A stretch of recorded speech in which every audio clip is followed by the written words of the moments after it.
Ang sabi ng Diyos, kung hindi ka masasaktan, paano mo malalaman na manggagamot ako?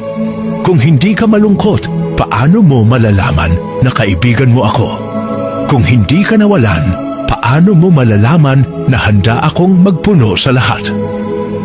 Sa tingin mo, kung ang iyong buhay ay ginawa kong perpekto, kilalanin mo pa ba ako? Anak, minsan kailangang mabasag ang puso mo para makita mong ako lang ang tunay na buo. Minsan, kailangan kang mawalan para maunawaan mong ako ang lahat sa iyo. At minsan, kailangan mo ring masaktan para maramdaman mong sa akin may kagalingan. Hindi dahil gusto kong magdusa ka, kundi dahil gusto kong lumalim ang tiwala mo sa akin. Ang hindi mo nauunawaan ngayon, balang araw magiging patotoo ng katapatan ko sa buhay mo.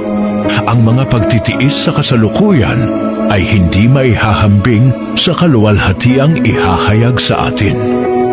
Sa bawat luha may layunin, sa bawat kawalan may kapalit, at sa bawat paghihirap may Diyos na hindi sumusuko sa iyo.